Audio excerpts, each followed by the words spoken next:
ہمارے آقا کریم علیہ تحیت و تسلیم سے ایک صحابی رسول نے پوچھا کہ یا رسول اللہ صلی اللہ علیہ وسلم قیامت کب آئے گی؟ تو میرے آقا و مولا نے فرمایا کہ تم نے قیامت کی کوئی تیاری کی ہے؟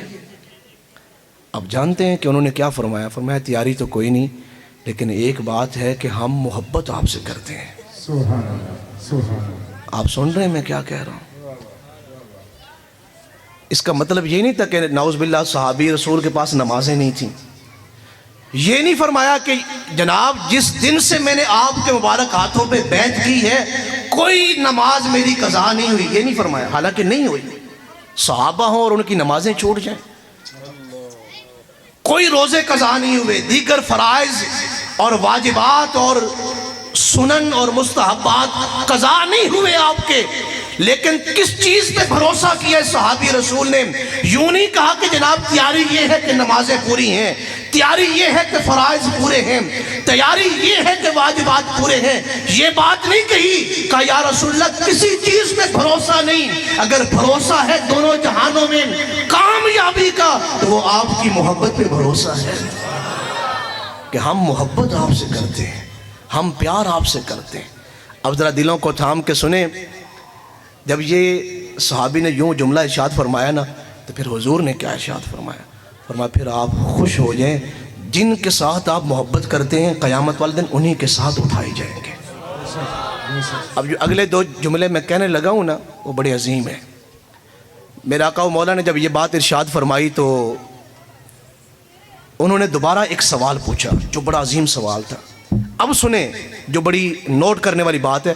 صحابی رسول نے پوچھا کہ اگر عمل پورے نہ ہو، دل ہے کہ آپ کی محبت سے کسی لمحے خالی نہیں، آپ کی محبت سے غافل نہیں، لیکن جب نام اعمال تلیں اور نیکیاں کم پڑ جائیں، اعمال پورے نہ ہوں، پھر کیا فرماتے ہیں؟ حضور نے فرمایا پھر بھی اگر اعمال پورے نہ ہو لیکن مجھ سے محبت کی ہو وہ قیامت والے دن میرے ساتھ ہی اٹھایا جائے گا۔ اب اگلی بات، اگلا سوال اس صحابی رسول پہ میرے ماں باپ قربان، میری اولادیں قربان، انہوں نے تیسری بات پوچھی، کہنے لگے یا رسول اللہ صلی اللہ علیہ وسلم عمل بھی پورے نہ ہو اور آپ کا زمانہ بھی نہ پایا ہو لیکن محبت آپ سے کی ہو، دل آپ کی محبت میں دھڑکا ہو، اس کے بارے میں کیا حکم ہے؟ حضور نے فرمایا وہ بھی میرے ساتھ قیامت الدن اکٹھے اٹھایا جائے گا، میرے ساتھ اٹھایا جائے گا۔ تو یہ بڑے خوش نصیب لمحات ہیں جن کے اوپر یہ راز نہیں نہ کھلے، جنہ ویکھیا نہیں وہ کرن گلاں، جنہ ویکھ لیا وہ بول دے نہیں۔ وہ کسی نے کہا تھا کہ عشق نہیں ہوندا نال تویتا، چھڑ دے قلم دواتا۔ جنہوں نے قلم اور دوات سے کام لیا نا کہ حضور کو تولے، پھر ان کو حضور کی محبت کا نور حاصل نہیں ہوگا۔ عشق نہیں ہوندا نال تویتا، چھڑ دے قلم دواتا، عشق جنہ دی ہڈی رچیا او نہیں پوچھ دے پھر ذاتا۔ یہ جن لوگوں نے پوچھا ہے نا کہ ہم نے جی محبت کیسے کرنی ہے، یہ محفلیں کروانی ہیں کہ نہیں کروانی، او یار یہ کام کرنا ہے کہ، جنہوں نے ہمیشہ سوال کیے وہ ہمیشہ حضور کی محبت سے خالی رہے۔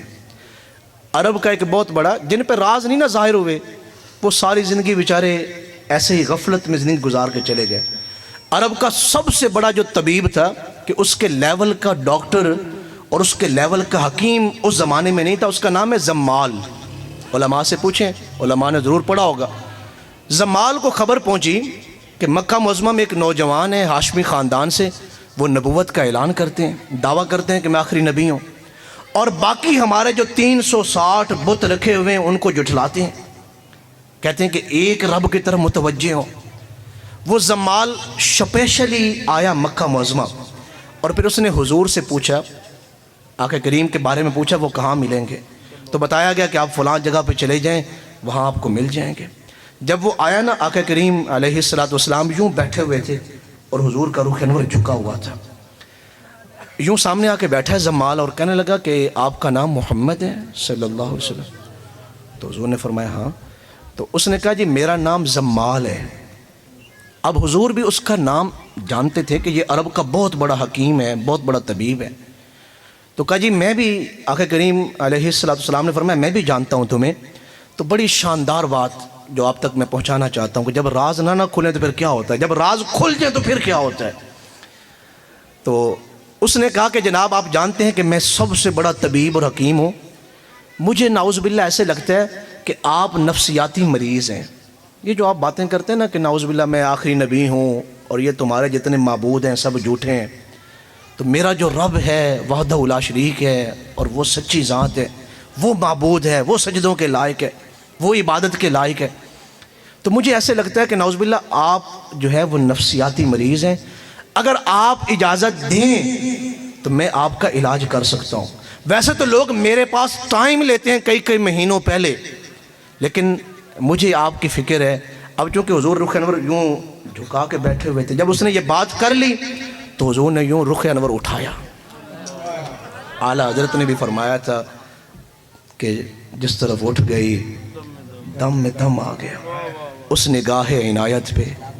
ابھی حضور نے رخ انور اٹھایا ہے اور جب اس نے حضور کے رخ انور کی طرف دیکھا تو حضور بولنے لگے کچھ، تو گھٹنوں پہ ہاتھ رکھ دیا حضور کے گھٹنوں پہ. کہا خدا کے لیے نہ بولیے، کوئی مبارک لفظ اپنے مبارک زبان سے نہ نکالیے. مجھے تو اندازہ ہی نہیں تھا کہ میں کن کے سامنے بیٹھا ہوا ہوں. میں نے آپ کو دیکھا ہے تو مجھے اندازہ ہو گیا مریض تو میں ہوں، آپ تو طبیب عالم ہیں. میں مریض عالم ہوں، آپ طبیب عالم ہیں. یہاں سارا جہان بیمار ہے، آپ سب کو شفا بانٹنے والے ہیں. آپ جو ہے وہ شفا عالم ہے، میں مریض مجسم ہوں اور میں کائنات کا سب سے گندہ ترین شخص ہوں، آپ کائنات کے سب سے مقدس ترین ہستی ہیں. آپ کچھ نہ بولیں، بس کلمہ پڑھائیں اور اپنا امتی بنا دیں. وہ کسی نے کہا تھا کہ اوندیاں بن بن کے اتھے ٹولیاں، عشق نے جتھے دکاناں کھولیاں. ٹھل پئیاں جو لے کے نام یار دا، او مڑ کے کدی سیاں نہ ڈولیاں. پیر پایا عشق دے ویڑے جنا، عشق نے پھڑ کے تھلاں وچ رولیاں. کیوں نہ گیت گاواں میں لجپال دے، میریاں لجپال بھریاں جھولیاں. تک لیا جنہاں نے جلوہ یار دا، انہاں نہیں مڑ کے زباناں کھولیاں. تک لیا جنہاں نے جلوہ یار دا، انہاں نہیں مڑ کے زباناں کھولیاں. چپ رہ کے ایک نہ سب کچھ پا لیا، خالی رہندیاں صدا بڑھ بولیاں. گلاں چنگیاں لگدیاں نہیں کسے غیر دیاں، بولیاں چنگیاں لگدیاں نہیں کسے غیر دیاں. جد تو سن لیاں سجن دیاں بولیاں، مکھ نیازی جنہاں پڑھیا یار دا، انہاں نہیں مڑ کے کتاباں پھولیاں. مکھ نیازی جنہاں پڑھیا یار دا، انہاں نہیں مڑ کے کتاباں پھولیاں.